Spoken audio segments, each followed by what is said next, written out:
Welcome to Tub Talks with Damon. My very special guest in the tub today is New York artist, podcaster, horror fanatic, and inhabitant of a haunted apartment, Ricky J. Duarte. Hey, hi everybody. That was a long introduction. It was great though, you kind of covered all the bases. Cover the bases. How you feeling today? I'm really great. This is one of the cooler things I've done in quite some time. Oh, good. Oh, good. Oh, I'm so glad. I'm so glad to have you in the tub. I can't wait for this interview because I think a lot of what you represent and a lot of what you share with the public on social media is really inspiring and really interesting. Thank you. Before we get to all that, I want to ask you, Ricky, what do you like most about your body? Oh man, so in high school, like growing up, I thought I was a monster because I had body hair. It was like the early aughts, and it was kind of like everyone wanted to look like a Backstreet Boy, and so I tried Nair, I tried shaving, and it was just a nightmare. I didn't know what I was doing. And it was kind of like Teen Wolf a little bit, but like the Michael J. Fox version, not the MTV one. And over the years, I've just really embraced the body hair and found, it's kind of in vogue these days with some, circles. And I kind of love it. I can't grow it on top of my head, so I may as well grow it everywhere else, right? I love hearing that, but I also am saddened when I hear about you growing up with the notion that there was something wrong or something not beautiful about your body hair. Yeah. And that how that has been influenced and affected by so much of the mainstream media growing up. With those limited imagery that we had kind of before social media of the Backstreet Boys or, movie stars or rock stars who's, for the men, always at that time, the aesthetic was you should shave your chest. Yeah. The exceptions being, as I recall, Robbie Williams in Britain. Okay, He's sure. a major pop star, right? Right. In Britain, like actually all over the world except the US. Right. And he would not, he rarely would shave his body hair. When he was member of a boy band, he had to, but once he went solo... I didn't know he was in a boy band. Yeah, it was, oh my god, I can't love remember. Robbie Williams. He was in a boy band in the 90s. Okay. Take That is the name. Cool. And they were like early version of the Backstreet Boys. Like they were mid-90s, major worldwide phenomenon. Mm-hmm. But as one of the boys, he was growing up and he was a teenager and he was getting body hair and he had to shave it. And then he went solo and he stopped shaving it. And he would show his body in all his hairy glory. And the only country he couldn't break through in the pop market was the US. Wow. Was it the body hair? I think so. That's my theory. Is that why I never made it as a pop star? Because it feels like, especially in the US, there's such this, or as back then, and still to this day, I think a lot of shoulds and taboos against men having body hair. Sure. But why do you think that is? Oh God, I don't know. First off, we should all take more cues and lessons from Robbie Williams, I think is the lesson of this. Also, I don't know, we're a culture that's obsessed with youth and, maintaining kind of like a youthful aura. And I guess body hair kind of contradicts that in some ways. I don't know. It's kind of scary how pop culture and pop media has like shaped our perceptions of what's attractive. Right. And do you think in your life experience, especially in the last 15 years, has that changed at all? Has that shifted at all? Do you think social media and apps like Scruff have shifted that narrative at all?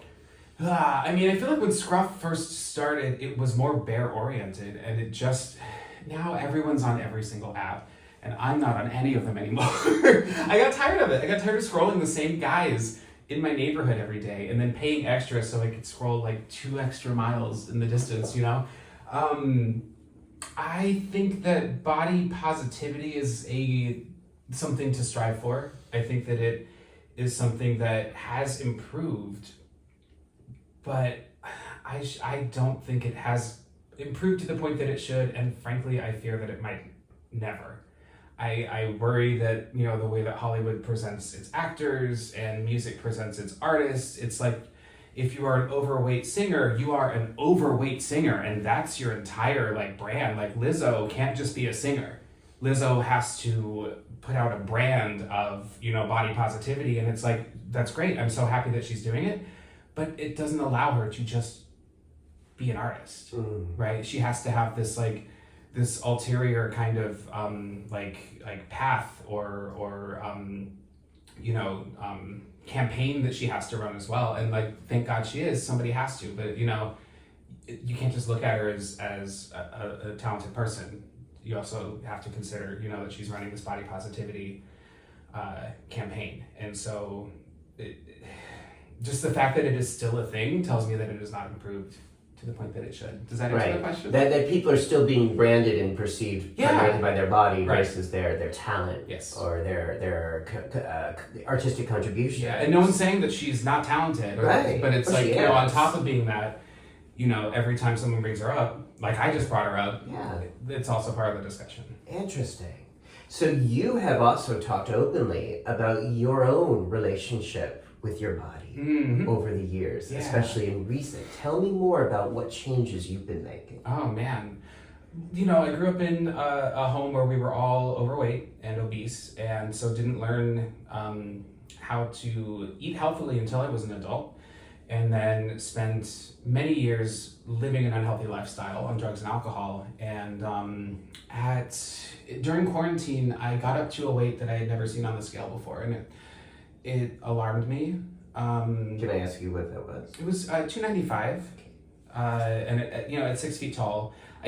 Quarantine did things to all of us, and I just didn't recognize what was happening until it happened. And I was probably resting at about 250 before that, and so over the last several years, I've lost 80 pounds, which is really wonderful. Wow. When did you start losing weight?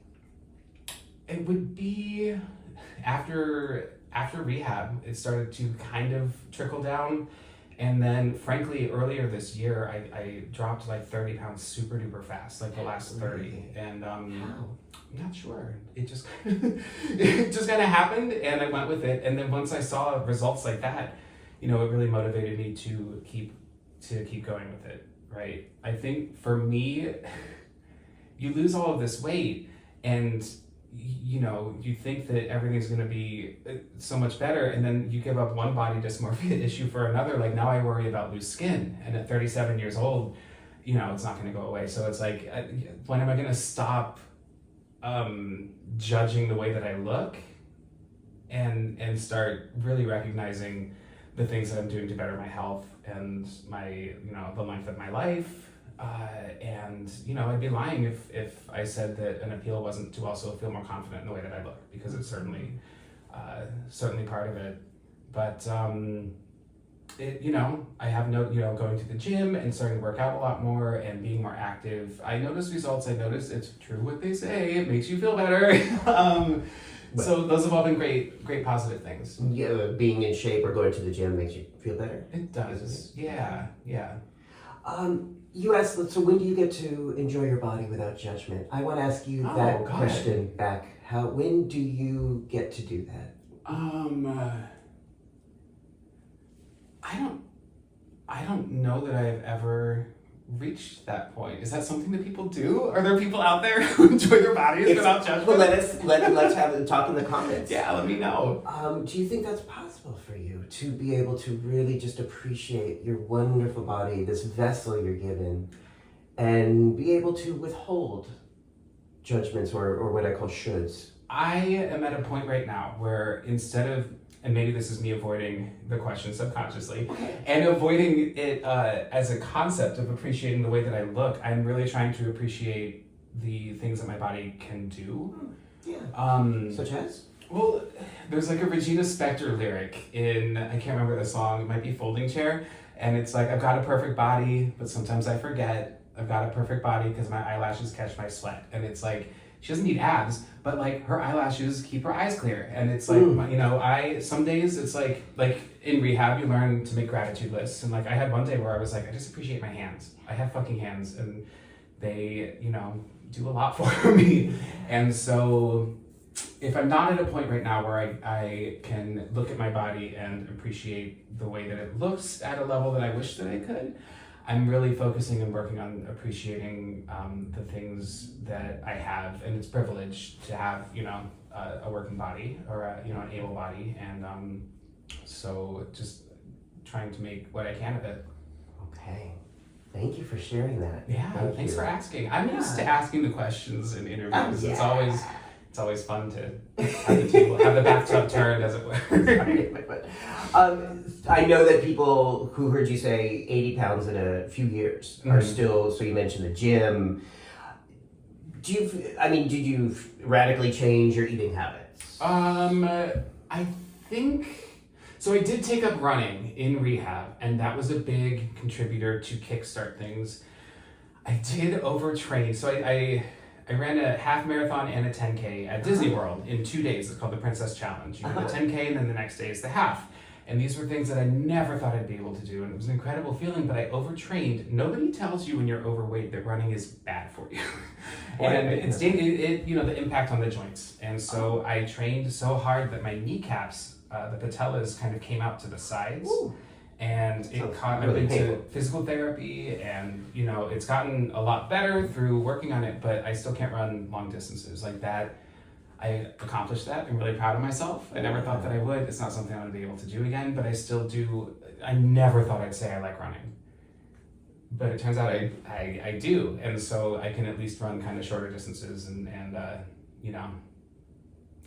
even the fact that I'm saying that like running 2 miles is considered a short distance is mind-blowing, because when I was a kid in elementary school, I couldn't even do the like mile lap that where the PE teacher times you, and I couldn't even do that. Wow. Yeah. And so now I know when you post on Instagram and you post pictures of your chest, you post pictures of your body, I see that you get a lot of likes and positive comments. So I am. This whole like thirst trap thing is very new to me, and I am going to be completely honest. This is all for validation. Okay. and in some ways it also it does build confidence. It's coming from a place of like, tell me I look good, guys. Well, what does that mean to you to get that validation from others? I think, validation, it's alarming to me. I'll only speak for myself, how addicted I am to Instagram. I deleted it for a couple weeks earlier this year, and it was alarming how often I would reach for my phone just to check it for no reason, and then be like, oh, I uninstalled this,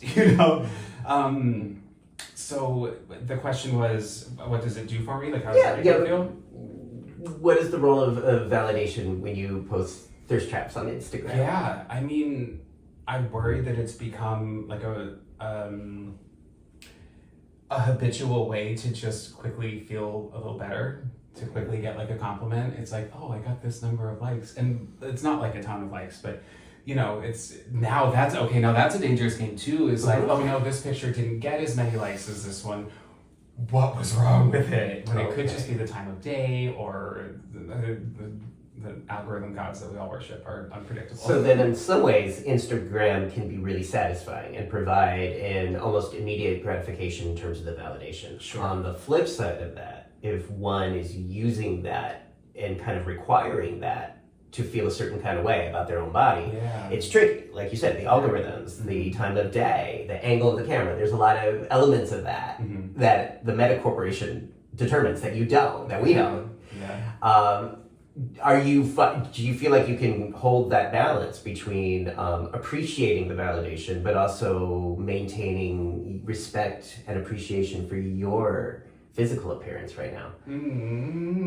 I think that I oftentimes use it as a tool to document the transition of my physical appearance, which can be healthy or unhealthy, right? A certain filter will make my skin look better, or a certain crop or an angle is going to make me, like, my self-facing camera does me a lot of favors. I don't know how or why, but it does me a lot of favors, and so I'm totally aware of that. Social media is a fake world that we pretend is real. Actually, I thought that until I deleted that app, until I deleted Instagram for a couple weeks, and then I kind of recognized that I do have relationships on there that are not in my daily life that are very important to me. So it's not entirely fake, but its powers can be used for evil, and I think I dabble there for sure. What meaning? Meaning just looking for a quick pick me up for, like, oh, you look great today, or wow, you get to do this really cool thing today. We're all so jealous of you, and that's not healthy. Well, what's not healthy about it for you?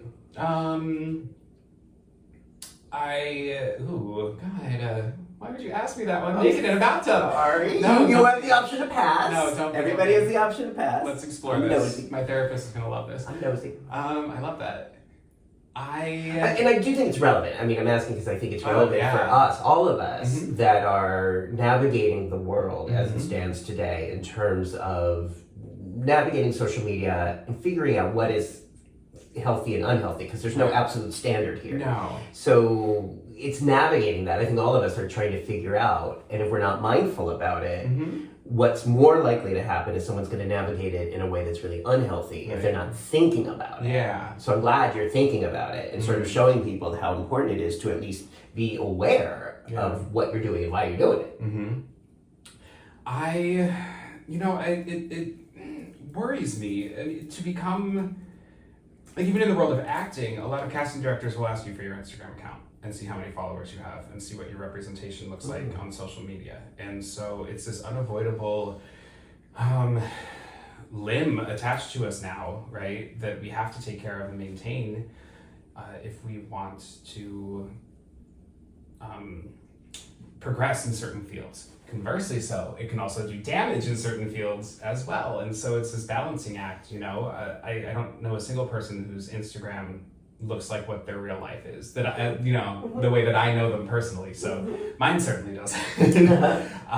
It's and I'm not on Twitter or X. I'm not on that. I have a TikTok for my podcast, but that's run by my friend and social media manager, Stanley Martin, and so I don't really touch that. So Instagram is kind of the go-to for me.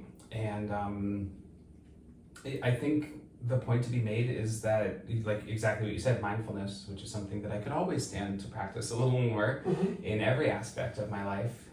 And man, I may have to now start doing some digging about the reasons that I turn to it so often. Okay. Yeah. It's a process. It's a journey. I'm on a journey. You're taking So, me there. so I guess for me, there's elements of Instagram, and I think Facebook has been more my area, right? That do represent my life, but it only represents a sliver. Yeah. Most of my life is not very interesting. So I mean, I go from this tub to my office and come back, and sometimes I see some friends or travel, but Right. it's not like that's the sum total what I represent myself as in social media. But it's certainly an authentic part. Yeah. My joy, my celebration, my connecting with friends, my doing these tub talks, that is a real part of my life. But I try, I want to always make sure I have a balance. Social media captures a part of who I am. There's also many parts of myself that are private that social media doesn't capture. Yeah. And just keeping that balance, that well-rounded balance. It's hard. And there are people whose accounts are entirely dedicated to the way that they maneuver their mental illness, right? Or their fitness journeys. And so, there's honesty in that, but then also is that maybe in some cases a little performative as well. It can be a trap, right? I mean, this was, way before social media. Rosie O'Donnell had the trap, like she was this tough comedian, right? And then she got this daytime talk show that became enormously successful, and she was marketing herself as nice. And boy, did she get caught up in that, because that wasn't really who she was. Yeah. Or maybe that was a small part of who she performed as. But the show became so big, and she became such a major media personality that anytime she wasn't nice, which was about 90+% of her life, the media would turn that against her and say, see, you're pretending to be one thing, but you're really another. And they would try to trip her up on that. And I think Ellen DeGeneres got caught in the same thing. She is not necessarily, this expectation for women to be nice. Ellen DeGeneres, by all accounts, is not always really a nice person, but she got caught up in the brand. Like, are you always nice? I don't think so. You might be. I don't know. I'm not always nice. No, I don't think I am. I've been a waiter for 20 years. I'm not. Yeah, when you're in New York, nice, waiter. Yeah. I was just having this conversation today. There's a clip of Faye Dunaway filming the promo for Masterclass. Have you seen this? No. So she was. I don't for a second believe that she is the easiest person to work with. But there's this promo that's going around that's painting her in a light of being a monster on a set filming this ad. If you're in the industry, you can see that the set's really messy. And so, sure, she's kind of barking orders and being, but also, like, if you know what to look for, people around her are messing up left and right. And so that's another instance of perhaps painting someone in an unfair light. Now, apparently she was fired from, I think it was Masterclass on Broadway, because she I think she slapped her hairdresser, Oh, right. and called him a little gay boy or so. It was something humiliating and awful. And so, no, I'm not by any means defending Faye Dunaway, don't come for me. But this particular clip is from the era of Hollywood that she comes from, I can see that she's frustrated with the level of professionalism around her. Yeah. But it's cut in a way to make her just look like a raging Godzilla monster. Right. And so I think what Instagram allows us to do is to have a little more control over that narrative. But again, there's benefits and downsides to that. So you also use social media generously, and I say generously because I think sharing your personal experiences is a generous thing to do. Yeah. You also share your journey in sobriety. Yeah. You mentioned rehab. May I ask you more about that? Please, sure. I believe that if you can talk about it, then you should talk about it. Okay. But no one should be forced to talk about it. Sure. It's a very personal journey. It's the hardest thing that anybody who does it will hopefully ever have to go through in their lives. And I am in a position where I feel that it's important to talk about it. I don't go around preaching, but if people ask me, they see, and they will come up to me and ask me, and it's even in those instances I don't preach. When I hit my bottom, I reached out to someone I met once and who had mentioned that he was sober. He didn't even preach at me. And I text him before I text my very best friend. I was like, what should I do? And he told me what to do because I asked. And I think that is the scariest part, is asking. What drugs were you using? Oh man, alcohol and cocaine. For years and years and years. And then toward the last few months, it turned into meth as well. And when I was admitted to rehab, in my toxicology report, I had an absurdly high ABV, alcohol by volume, or is it ABV? No, that's in a beverage. Whatever, alcohol level. BAL. Alcohol level. Yeah, that's it. Absurdly high of that. Cocaine, meth, ketamine, psilocybin, mushrooms, and marijuana. I was just my birthday was October 3rd, October 8th, 5 days later, I was in rehab. I had a really wild 5 days. I think I slept a total of maybe 16 hours. What was it? Why were you using drugs this way? So I'm still working on that through therapy and learning so much. There are genetic predispositions for sure, but I don't. For me personally, my recovery has been different than a lot of people that I've encountered. My path and my approach to it, and so trauma is so much more dangerous than we realize, from the way that we grow up and things that happen to us. And for me, hiding that or not dealing it, not avoiding processing it by instant gratification, which may be where my thirst traps come from on Instagram. For me, it was very empowering. I am in no way speaking ill of AA at all. It is not a program that ever worked for me. I tried many times, and How come? it has saved so many people's lives, and I'm so grateful that it exists. I am not someone who believes in a higher power. I am not someone who's comfortable saying that I'm powerless over alcohol. And while in my experience, you will be told that you don't have to believe in God to do the program, you do. I grew up in a religious home. I have a lot of religious trauma. And,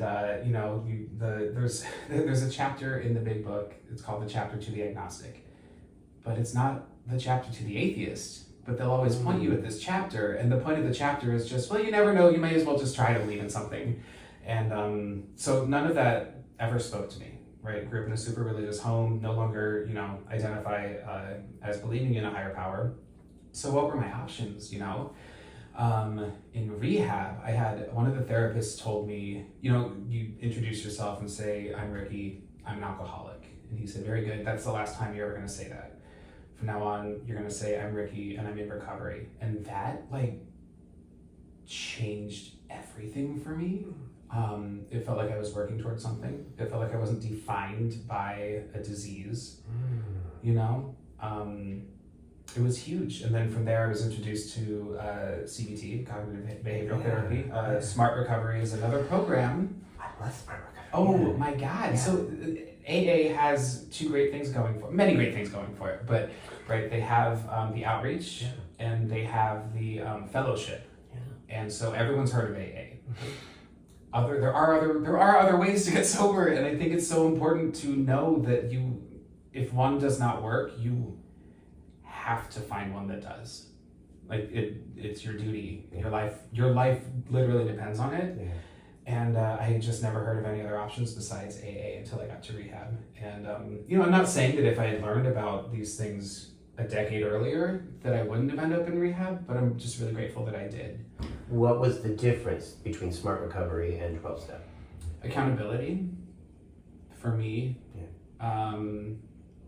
You do.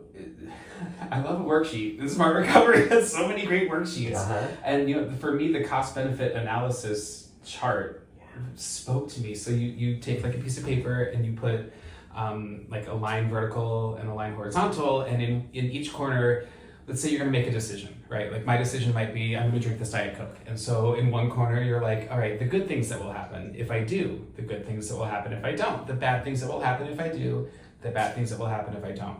And when it came to drugs and alcohol, I wasted so much paper trying to justify what it would be like, and not with the intention of going back to a drink, but it's like, all right, if I did decide, like, what are the good things that are going to happen? And it's like, okay, I'm going to have a really fun night, and I would have a really great night, and I'd get away with it. And then a week later, I would push it a little further, and then 2 weeks later, I'd be back on my ass, right? That's never going to be better than the good things if I don't engage. What are the bad things if I don't drink? Literally nothing, nothing bad. It's like, okay, I won't go out and be social tonight, but being social, going out to drink for the purpose of drinking is not being social. Yeah. What are the good things? What are the good things about not going out? Saving money, not having a hangover, not dying, not falling into a bag of cocaine again, And so that was it was really helpful for me. And then the accountability aspect was, for me personally, and I'm not speaking to anyone who believes in God, just not putting on somebody else. Yeah. Like not pointing at someone that I believe in or a higher power and being like, well, you let this happen and it's your plan and it's your lesson for me. It's like, no, okay, I made the choice. I have to be the one to deal with it. Yeah. A big thing too for me was accepting that other people around me love me. That was huge. I didn't know that I was avoiding letting people love me until I got to the point where I had to let people love me. And so I'm a very lucky person to have an incredible support system who didn't really know how bad I was. Like I had like 2 Jekyll and Hyde lives going, and God, just thinking back, that's so scary. I don't know how I got away with it for so long. So the people that were close to you didn't realize how bad it was. How bad it is. Not at all. No. How were you Jekyll and hiding that? I don't know, man. I worked at a bar where I could get away with going to work hungover. I could get away with going to work having not slept the night before. Everyone did coke at that bar. Mm-hmm. So you get to work, call the guy, someone goes and picks up for everybody, and passes it out. And so everyone was pretty messed up at all times at that place. So I got away with it at work that way. With my friendships, I just, I think that there were people who loved me so much that they chose not to see it. And I think that I abused their trust. I know I abused their trust, right, in my behavior and the way that I was treating myself and treating them. And I've been really lucky that the most important people in my life are still the most important people in my life. Was there a point where you told those people? Yeah, for sure. I mean, when I reached out to that person I'd met once first, and then the immediately next person that I spoke to was my best friend, and she was the one who encouraged me to go to rehab, and she made the phone call and she drove me there, and I mean, that was me realizing that there are people who love me, and then appreciating the opportunity to love them back.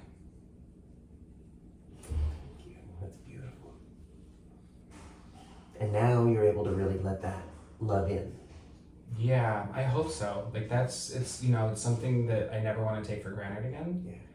Because I've been in that lonely place, like that sunken low hole where you've dug as far as you can dig and like you don't see the light up ahead, above your head anymore. And it's scary.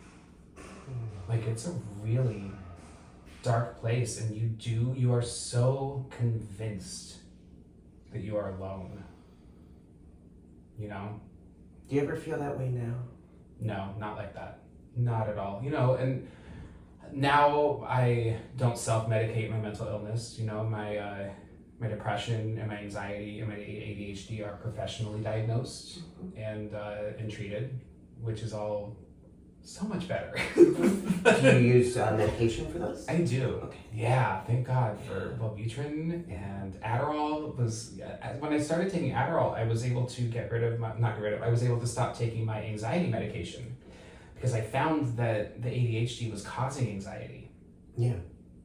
And I never thought that would be the case, right? It's like I was taking anxiety meds for so many years, which the ones that I was taking they had like a sedative effect. Right, and then to switch to a prescription medication that then counteracted that, and kind of just helped me deal with it and maneuver anxiety. I can look at a situation and not instantly be stressed by it. Like that's such a gift, and it's something that I didn't know was an issue my entire life. I remember having a talk with a coworker many years ago, and I was like, yeah, well, it's just, this is the way everybody feels all the time, right? Like, we're all just stressed out all the fucking time. And he was like, no, Ricky, we don't all feel that way all the time. And that was a wake-up call. When did you go through rehab? A little over 2.5 years ago. Okay. Yeah. So this journey that you're sharing is still very new. Yes. 2.5 years ago, October, 2.5 years ago. Yeah. Yeah. And this journey of finding the right balance of mental health treatment and the right medications is still very new. Yeah, for sure.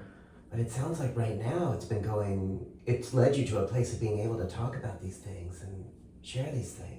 Very much so. Yeah. Were there ever, in terms of finding the right medications, were there ever bumps along the way? Did you ever start on a med, realize it was the wrong med, or the wrong dose, or stuff like that? My previous therapist, who was a wonderful, wonderful therapist, but he suggested, and then the psychologist backed him up. I can't remember the name of it. Doesn't matter. And it did not work. It was not. It had an adverse effect. Was it for depression? It was. I had an episode. So bipolar disorder runs in my family. I have not been diagnosed with it, but I had an episode that felt bipolar. I know the signs. My mother was, and Resperdal. Was that? I think that's what they put me on. Yeah. Yeah. And I believe it's an antipsychotic. Yeah. And it was a super low dose, and it was not the right medication for me at all. And that having a medication give me that reaction only instilled in me like the appreciation for the medications that do work.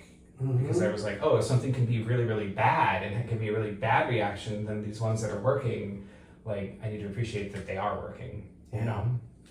Again, thank you so much. And it's important, I think, for people to know that there can be the path of finding the right medications is usually not linear. There's usually a few wrong turns, a few wrong medicines in order to find the right combination and the right dosages that work for your benefit. Yeah. And I have to say, even the choice to take Adderall was a big discussion with my doctors because I had abused it in the past. And so the decision to start taking it professionally prescribed for the first time, we had long conversations about my intentions or the intentions behind it, what it would do to me, how, what to recognize if I ever felt like it was going in a bad direction. And I've been really fortunate in that the benefits have really, really worked out for me. Yeah. But I also fully recognize that a lot of people in recovery would probably not be able to use Adderall.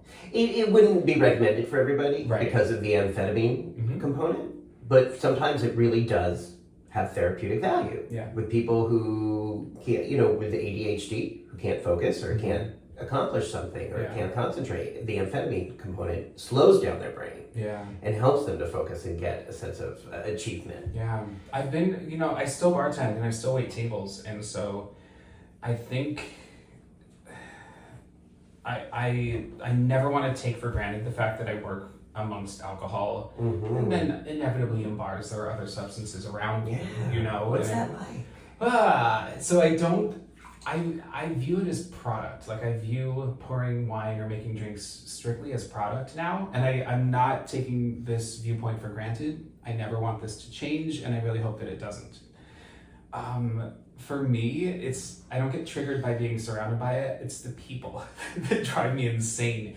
Because after like 10 p.m., people are monsters and they don't realize. Like if I'm out and about, I am home by midnight because it reaches a point where everyone starts talking louder and repeating themselves and it drives me insane. I did over the last summer, I worked at a bar in the West Village that kind of had a nightclub vibe on the weekends and I was getting home at 6 a.m. and I had a coked up 22-year-old college student with her daddy's Amex Gold card scream in my face about a Cosmo and I was like, I can move on from this. This is not the environment for me, So if anything, it sounds like that's a good reminder why it's a good idea not to drink and use drugs. Because not to be that. I've been that girl just without the Amex Gold card. Okay. Wow. Yeah. Do you still go to Smart Recovery meetings? I don't. I still will open my workbook every once in a while. Uh-huh. For me, I got to a point with group work where I would frequently leave feeling worse than I did when I walked in. Mm-hmm. And I've had doctors encourage me to keep going and I know that I could serve as an inspiration to other people who are newer. I think a couple things. Working in the service industry, my social points go to my tables, and it's awful. I'm so 20 years in the service industry. I want out so bad, right? So I think that's an aspect of it. And I think I'm not in a place where I find group to be beneficial for my journey. Okay. But that could change, Yeah. But you're still active in your recovery. I have to be. Yeah. And I absolutely love what you said earlier about that distinction between you're an alcoholic versus you're in recovery. Mm-hmm. We have that, in the mental health profession too. You're not depressed. Mm-hmm. You're a human being Mm-hmm. coping with depression. Right. And that is such an important distinction. We say it in the HIV community. You're not HIV positive. You are a human being who is living with HIV. Or we sometimes say HIV is living with you. Sure. But it's that really important, subtle distinction. You are a human being first. Yeah. You are not defined by whatever ailment or issue is happening. Sure. Yeah. Thank you for pointing that out and sharing that. Absolutely. If someone watching this is questioning to themselves, maybe I have a problem, or maybe what I'm doing is becoming problematic, what would you encourage them to consider? Reach out. If it's to a point where you're wondering, you might need the help. And it might not mean as drastic as going to rehab, but if it has come to your awareness that you're in a position that you can't control aspects of your life anymore, and you're acting out in ways that are unhealthy to you, then you have to do something about it. Yeah. And then accept the help that's given to you, and don't try to combat it too much. Mm-hmm. And also give yourself a break. Right? You're not the person, no one wants to end up in that point, right? Your lived experience has led you to a place where you have wound up where you are, and so that's not entirely your fault. Some of it might be, but no one wants that for their lives. Right. I think that gets back to the accountability. Mm-hmm. Yes, we play an active role, but a lot of the circumstances that create cycles of addiction we're not something we consented to or signed up for. No. That happened to us, or like you shared, Yeah. trauma, something that happened to you in your life. Yeah. That wasn't just, hey. And you can't just flip a switch and be fixed. And I think that some people expect that. I had a therapist in rehab tell me you can't walk 12 miles into the woods and then turn around and expect to get out in 3. Yeah. It was years and years of conditioning. Google neural pathways. Find a YouTube video that explains neural pathways and is it neuroplasticity? Neuroplasticity, yeah. It's brilliant. That was really effective too, and I won't try to explain it because I'm not a scientist. But you know, the fact that our brains are conditioned to behave a certain way, but then they can be reconditioned. Well, that's the hopeful part. That to me is the really wonderful part of neuroplasticity. That there used to be a theory that your personality is pretty much formed. Who you are is who you are by the age of 25. Okay. And whatever shit has happened to you, you're kind of set. Neuroplasticity has proven that wrong. Yeah. Neuroplasticity has proven we can change our minds, our thoughts, our synaptic patterns at any age with that intention. Mm-hmm. And so whether that's through a drug and alcohol recovery program or therapy or whatever practice people have, we can change the way we think when we think about how we think. Yeah. You know, that to me is the hopeful part of all that. Yeah. Oh my goodness, thank you. This is so amazing. So so let's talk more now about Rick or Treat. Yeah. So this is your podcast, celebrating, honoring, discussing, dissecting the horror genre. Yeah. Love it. Tell me more. I grew up a nerd who loved horror films. And I mentioned, growing up in a religious home, and we would go back and forth between the types of films that we could watch, and sometimes we celebrate Halloween and sometimes not. It was very inconsistent, but I was always drawn to spooky things and scary things and horror and gothic literature, and it was very developmental in who I became as a person. Like, my entire identity now is scary stuff, Do you remember the first scary films you saw? King Kong. Ooh, like Jessica Lange? No, the Fay Wray. Oh, the original 30-something. Yeah. I love the Jessica Lange version. Ooh. It's probably like a half hour too long, but it's still very good. Is Charles Grodin in that as well? I think so. Yeah. It was King Kong, and I was so afraid. I would have been under 5 because I remember we were in a house that we lived in Missouri, and I was so afraid that when we went to Chuck E. Cheese and Fats Geronimo, the keyboard playing gorilla in the Rock-afire Explosion band, I equated him to King Kong, and so I was terrified to go to Chuck E. Cheese because of the animatronic purple sparkly coat wearing gorilla. I would have nightmares that he would come and carry me out of my bedroom like I was Fay Wray. And so I think that proves the imagination that I had and the effect that horror had on it, and God, it's just, I think it's a much more useful genre than mainstream media gives it credit for. Like, the first emotion we feel when we're born is fear. Like, we start screaming instantly as soon as we come out of the womb, right? And I think that there's value in it. Wes Craven said something to the effect of, people don't just go to horror movies to be scared, they go for catharsis. And it's this way to explore themes or fears or, traumas in a kind of a safe environment in a very fantastical, over-the-top way that makes it more approachable. And so for some of us, I think that it can be a really useful tool, Also, it's just fun to watch a masked chainsaw-wielding maniac chase teenagers through the woods, Right. Were you attracted to, the slasher flicks, like Friday the 13th and Nightmare on Elm Street? Did those get you going? Halloween was incredibly influential, and I think I chalked that up to my taste in gothic horror. The original Halloween, in my opinion, has kind of a gothic haunting feel. It's a lot of long posting shots.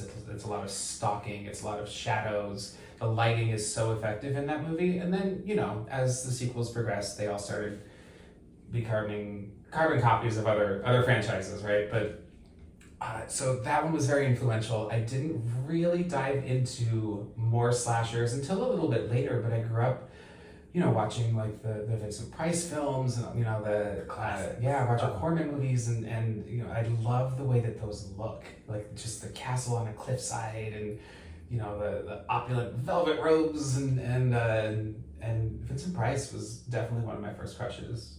For sure. Interesting. Yeah, he was beautiful for sure. Wow. Yeah, and just a little a little queer coded. He was a little fruity. Uh-huh. You know what I mean? He just like a little light in his loafers. yeah, a little sugar in his tank for sure. So I think I found that appealing as well because I could see a little of myself in him.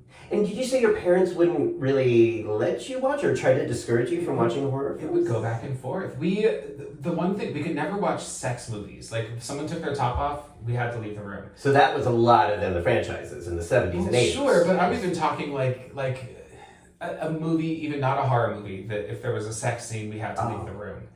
Whereas, in many cases, seeing someone get their head cut off was more acceptable. And it seems backwards to me. I mean, not that I wanted to watch sex scenes with my parents in the room, but it's like, you're shaming viewing sex, but you're endorsing watching somebody get butchered. Right. And again, there's no rhyme or reason to when my home was more religious than other times. It just was like this weird thing, you know? It came and went in lulls and waves, but...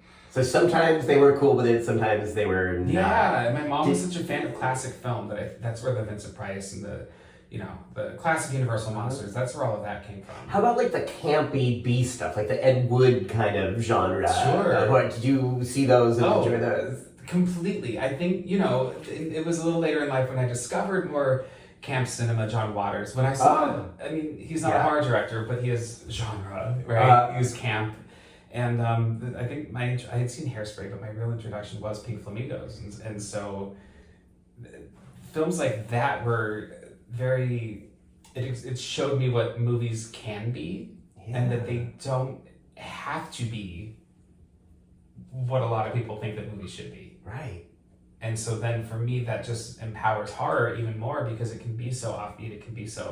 Horror can be so many things. It can be camp. It can be drama. It can be romance. It can be like in Sleeping Beauty, the Disney movie, right? When Maleficent is luring Aurora into it's like a fireplace. She's got the glowing eyes and Aurora's under her trance. Like, that's horror. That's a horror movie. That's a scene from a horror movie. So when people say things like, I hate horror, I can't stand it, well, it kind of creeps up in places that you don't expect it to. Yeah. One of my favorite films growing up, I got to see when I was 10, was Poltergeist. Nice, yeah. And I loved it because it was everything you said. It was scary, it was titillating, it was preyed on every childhood fear I ever had about, being abducted in my bedroom and all that stuff. But it was also just there was such a story behind it. It was so fascinating that, when they got into the backstory and it was very much like a psychological film as well as a horror film. And a family you care about. Yeah. I never recognized, I watched it again a couple years ago, those parents were they were hip. Yeah. They smoked weed and they still had sex. And they were like hippies. Yeah, they were like They were like cool. They were cool parents. And it was a family that you could root for. And so when they were in peril, you were genuinely invested and concerned. So you were about, I'm guessing, 10, 11 years old when the Scream franchise debuted, when the first Scream film came out. Yeah. Were you allowed to see that? Absolutely not. Did you see it anyway? Did you find a way? So someone on my playground had been allowed to watch it, so he recounted Scream to us. And so I think I saw Scary Movie before I saw Scream. Okay. Scary Movie would have been 2000, so I would have been about 13. I hate to admit this, I might have seen Scary Movie before I saw Scream. But then conversely, I had already seen The Exorcist by that age. Oh my God. But I think Scream was so shocking because it was a realistic depiction of violence in what should have been a silly teen slasher. Yeah. But that's what I loved about Scream, that it flipped a lot of these genres on their heads. Yeah. It was a teen film, these kids, it was almost like a John Hughes film, because these kids were smart ass, they had a sense of irony, they thought they were cool, but the violence was really gruesome. Yeah. And, but it also showed, it was one of the first horror films that I saw where women became more powerful and fun. Yeah, for sure. And then I think, the franchise that came from that was because, it was smart. Yeah. It was scary, but it was very, very well done. Yeah. How did you eventually get to see Scream? And what did you think of it? I know I loved it. I don't recall the first time I saw Scream, and I hate to admit that. That's okay. I still hate to admit that I might have seen Scary Movie, which is a parody of Scream. I hate to admit that I might have seen that first. How about the I Know What You Did Last Summer franchise? That was popular around this time. Yeah, I might have seen I Know What You Did Last Summer before Scream. Wow. I remember watching that one when it was new. Man, now I really wish I could remember when I saw Scream. And I know What You Did Last Summer is not bad, but it's not great. Like it's got like the Sarah Michelle Gellar chase scene is one of the best in any horror movie of all time, right? But then like I love Jennifer Love Hewitt, but Julie, the character she plays, is useless. And it's not Jennifer's fault. She's written to be, she doesn't do anything and she's helpless but that cast is so sexy. Yeah. Like Freddie Prinze Jr., Ryan Phillippe, Sarah Michelle Gellar. And they all shave their chests. Yeah, they did. It's true. Just saying. You can see the pictures. Okay. But that was Hollywood. Yeah. So then this your podcast started. Right. Yeah. Yeah. God, that would have been a year and a half ago. It was a year after rehab. And these are things that keep me sober. Is like I have a podcast. I write for Rue Morgue. It's a horror magazine. I write for a website called Spoiler Free Reviews, and like none of that I wouldn't be in this bathtub right now if I were still using.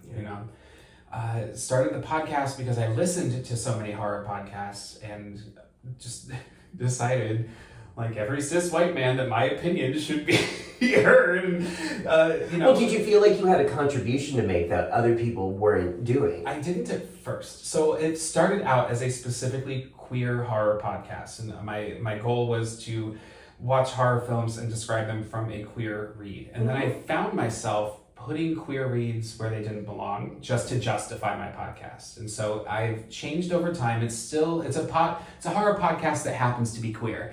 And I don't shy away from it when it's appropriate, but I don't try to make a movie gayer than it was ever intended to be. And, I have found that over time, as I've gotten better at podcasting, because that is something that happens. No one's first 10 episodes are good.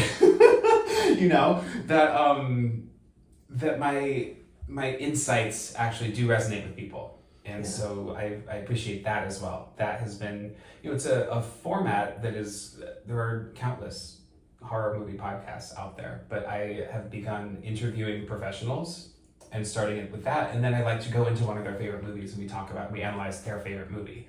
So it's really fun to be able to talk to these like directors or actors or, who are some of the people you've interviewed? About what they love. I recently did an episode, so Teeth the Musical, yes! Off Broadway, which I loved. Michael R. Jackson. You saw that? Who was in this tub? He's in this tub. Yeah. The producer. I love that musical. Yeah. So I got to work with Playwrights Horizons, and I was able to interview Mitchell Lichtenstein, who directed the film Teeth. Oh wow! And then I interviewed Anna K. Jacobs and Michael R. Jackson for the podcast, and so that was really, really exciting. Ooh. Yeah. Wonderful. Wonderful.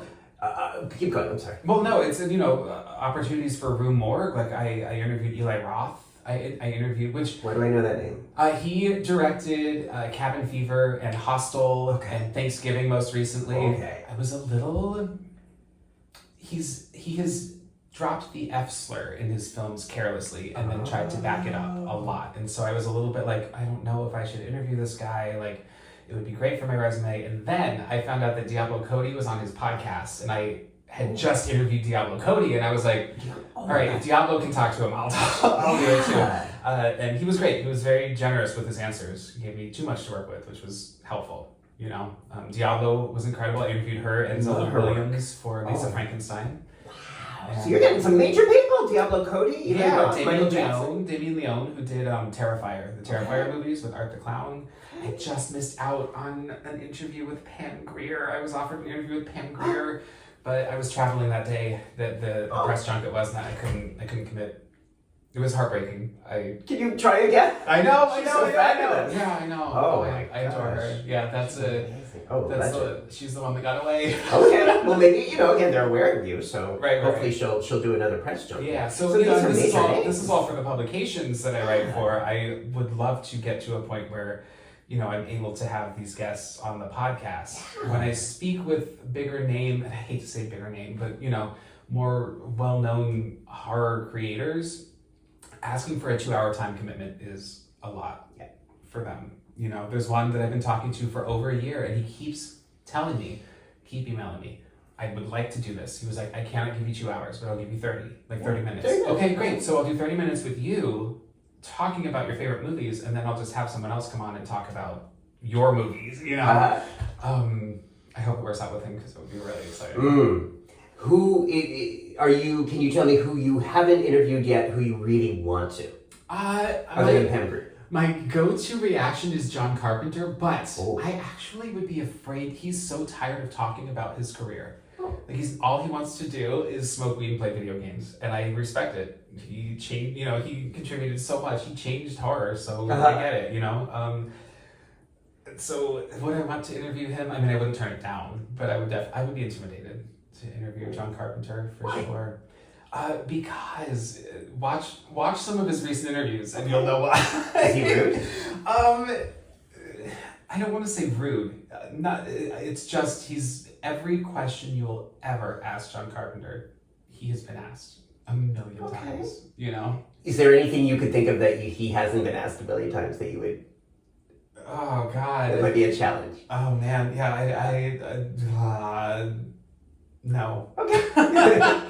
I find that some people who have accomplished careers can be very graceful with the press and very generous. And some people are just like, you're annoying to me, let's get this over with, I don't really want to be here. I had a cool moment so I covered Teeth off Broadway. I work a lot with horror on stage because I'm an actor and a singer, and I'm a horror journalist. And so when Grey House was on Broadway, and that starred Laurie Metcalf. Oh yeah. Around this time last year actually, I was able to cover that. So I covered the red carpet and I reviewed the show, and I was invited to come back and lead a post-show discussion with the audience. It was like the coolest thing in the world, But the red carpet, I was told that Laurie Metcalf is not a fan of talking to press. And I was in a position on the red carpet where I thought I would be the last person in line. But the direction that they walked it turned out to be backwards. And so she was the first person out, and I was the first person to talk to Laurie Metcalf. So I thought I'd have more time to observe her and see none of that. Because I was able to talk to her from an actor's perspective and ask her questions about, did you find the humor was it in the text? Did it come out in the rehearsal process? She was very taken aback for someone who was writing for a horror magazine, right? And she opened up to me. I feel that she opened up to me in unexpected ways. And then I threw it all away because at the end I brought up Scream 2 because she's in Scream 2 and she laughed and walked away. But now... Was that, you weren't supposed to do that? I think for years she didn't like to talk about it. But now she is about to appear at some horror con representing Scream 2. So I'm going to take the credit, and you can all thank me that Laurie Metcalf is going to be there because I think I'm the one that got her thinking about it. Oh, it's a good movie, and she's really good in it. She's so good in it. It's one of her best performances. And a lot of people know her from that. They watch Roseanne or they've seen her other stuff, but a lot of people know her from Scream 2. What's her face? Lacey Gabert? Is that her Gerritsen? Lacey Gerritsen. She was there that night, too. I interviewed 2 Roseanne cast members in the same night.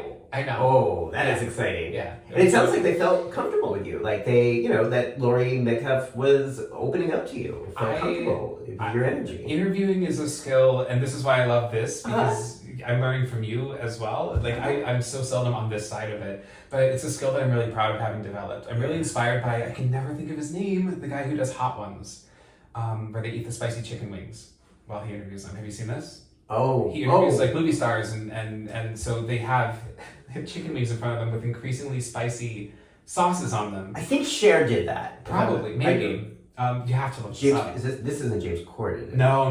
This is a YouTube somebody else. Yeah, I think Cher was on that. So it starts off mild, and he's just asking interview questions, and they just keep eating spicier and spicier. I'm very inspired with how he is able to drive a conversation when they are that distracted by the fire going on in their mouths, And what we do to disarm people: spicy food, bubbles, put them in a bathtub, hot water. Well, thank you. I consider that a compliment. Yeah. I love talking to people. I'm fascinated by human beings, by the human spirit, by the things we've been through, the traumas, and how we've gotten through things and learned from them. And I'm endlessly fascinated by that. And you either have that as an interviewer or you don't. Yeah. But I know you have that. Yeah. And just a curiosity. Like, no matter how old I get, or how many years I do this, or how many years I'm a therapist, I'm still just very curious and inspired by the human experience. That's so important. And I think you would know. You would be able to tell if that was bullshit. Right. Yeah, for sure. But those red carpets are hard because you've got so much to manage, and if you actually catch somebody, you've got to try to build a rapport with them in 3 seconds or less, and get them to trust you in 3 seconds or less to stop to talk with you. That was my first red carpet, and I've done a few since then.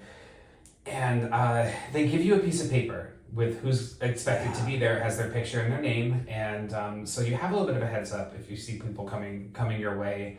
I learned that grab the people that no one wants to talk to. Yeah. Right. Yeah, because there's always some just roaming around. Yeah, who everybody's ignoring. I missed out on a couple cool people because I was waiting for Christian Slater once, and yeah, worth it. I got to interview Christian Slater, but but you're sort of gambling on the red carpet because you're waiting for someone. You don't want them to pass you by, but they might pass you by, and if they do pass you by, you just fucked it up with all those other people. It's very tricky. You can't look too eager. Yeah. Right. You can't just be like, hey, no. Like you have to like, you know, you have to make them want to come to you.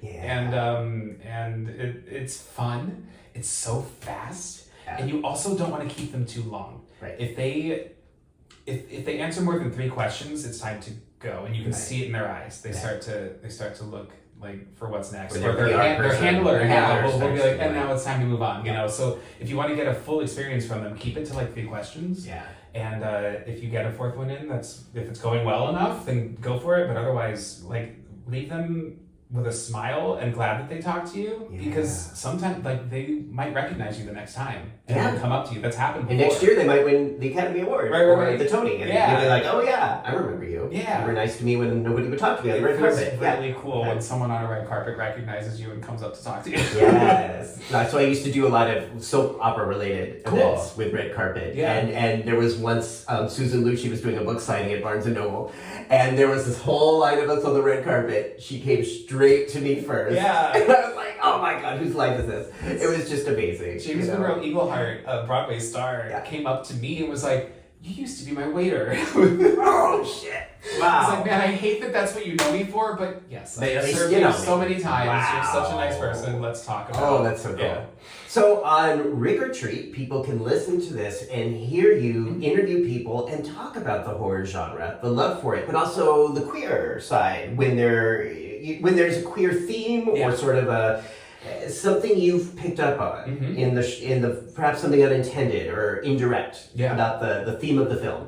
You talk to that. You speak to that. Yeah. I mean, I just did an episode on Death Becomes Her, which I saw in the theaters, but I love that film. It is not a queer film, and yet it is really so queer. It is. That movie was not made for straight people, Yeah. and I think that they knew it when they were. They knew exactly what movie they were making. Oh yeah. I adore that film for sure. But you know, the horror genre, queerness in the horror genre is nothing new, like at all. You know, James Whale, who directed Frankenstein and The Bride of Frankenstein is the gayest horror movie of all time. I did not know It's like 2 doctors playing dress up with a fucking like woman, and then she doesn't want the man at the end. You know, so he just killed. Yeah, it's pretty gay. You know, and of course, then I think about the original Psycho movie, which was definitely not. What do you think about that from a queer lens? Yeah. Interestingly enough, I'm about to have our mutual friend Clover Welsh on the podcast to talk about Dressed to Kill, a De Palma film. That's very controversial about its depictions of gender identity. Yes. And it was her choice. She wanted to talk about it.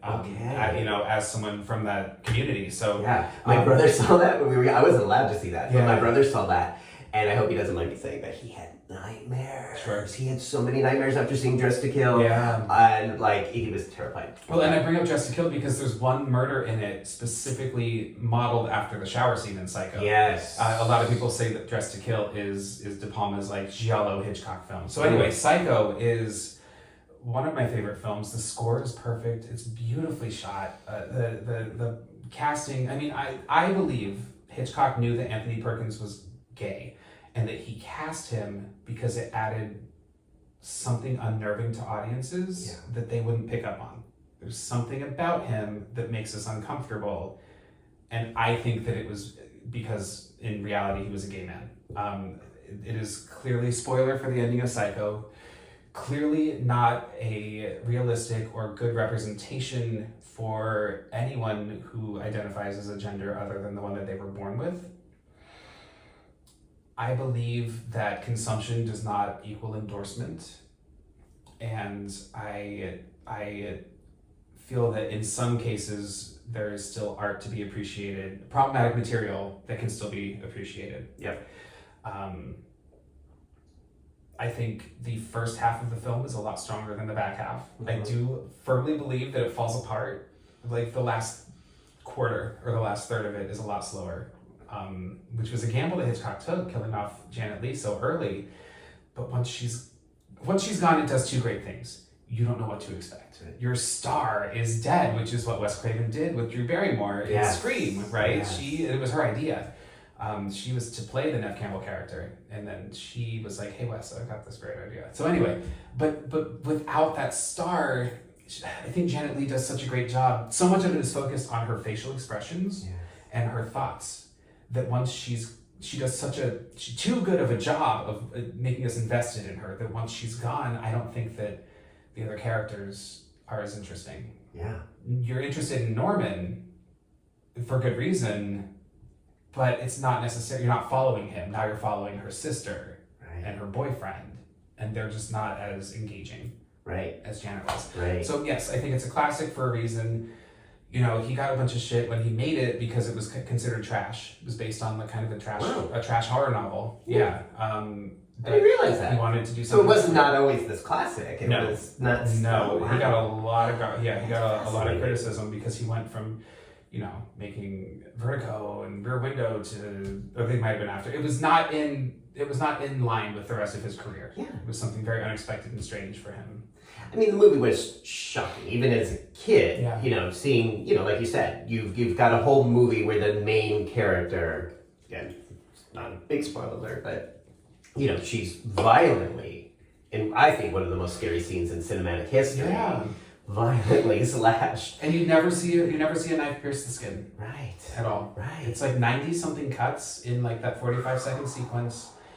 But then you have to watch, even though the movie, I agree, it lags after that, but you also can't stop because you're so invested in this, in finding out how this happened and why this happened, and someone being punished for this. Yeah. Oh, it's brilliant. I think, and this is going to be controversial, if we're talking about the representation of people who express themselves as genders they weren't born with, Buffalo Bill and Silence of the Lambs, Norman Bates, like, at least Silence of the Lambs made an effort to make a point that Buffalo Bill was not trans.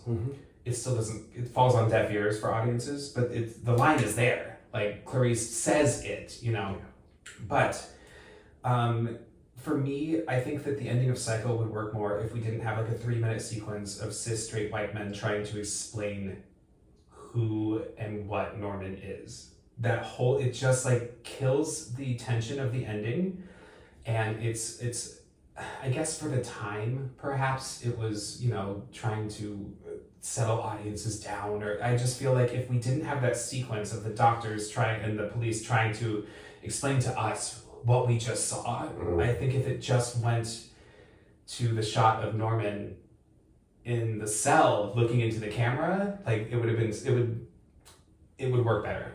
Do we know if Hitchcock wanted that? It feels like that tag-on was something American audiences would have demanded. It's like, it's not enough for us to see this. You have to like explain this to us because it's 1963 and we just spent 2 hours watching something we don't understand. I don't know. Was the Hays Code still? Yeah, in 63. Yeah. Because that had so much to do. The Bad Seed, one of my Ooh. favorites. They had to change the ending for Hollywood. In the play and in the novel, the mom dies at the end and Rhoda survives, and that's it. But in the film, because of the Hays Code, they had to change it, and the mom survives, and Rhoda is struck by lightning. God gets her in the end. Yeah. And then in the movie, if I recall, they come out at the end and sort of do a bow, right? To sort of like, this was just a movie, folks. Don't get too upset here. Yeah. We're just playing. And they had to reassure. Hattie McCormick gets like put over the mom's knee and spins while they laugh because They had to reassure American audiences that what you just saw, even though it's a movie, it's a fucking movie. Adore that film. Wow. Have you talked about that on your podcast? I have. I had my high school theater teacher on that episode because she had directed a production of it before I got to the high school. Wow. So she knew the source material very well, and we had an incredible talk about it. Wow. Yeah. Okay. So again, rickortreat.com. Rick Retreat Horrorcast. Horrorcast. The website is rickrretreat.com. Rick Retreat will be right below on YouTube. If the link will be there. Social media is at Rick Retreat Pod. And YouTube, there aren't videos like this, but there are audio recordings on my YouTube channel. It's doing quite well, I gotta say. I don't know, I mean, my social media manager is incredible, but that just in the search tab or search bar, search Rick or Treat Horrorcast. Lovely. And again, that link, if you're watching this on YouTube, the links will be down below. Is there anything I haven't asked you that you want to share with the bathtub audience, with the horror audience? This has been so thorough. No, this has been a lot of fun. Thank you. Yeah, Thank you for being generous with your time and generous with your experience and generous with this process of this journey, this where you're at in this journey. I think it is through sharing these experiences about the body, about the mind, about work and purpose and passion, creativity, that this to me is like the sweet part of being alive and getting older. Is understanding who we are better and making decisions that more support and sustain a level of purpose and joy and connection in our lives. So I want to thank you for sharing your journey. I'm happy to be part of this. If you like today's interview, please subscribe, because there's a lot of these interviews where we talk about this journey and what we're on, and trying to figure this stuff out. It's fucking confusing. In a lot of ways, I think this is a really scary time. In a lot of ways, I think this is an amazing time for us to be alive and running around, following our passions and doing these things. So thank you again. The links are down below, and have a great day!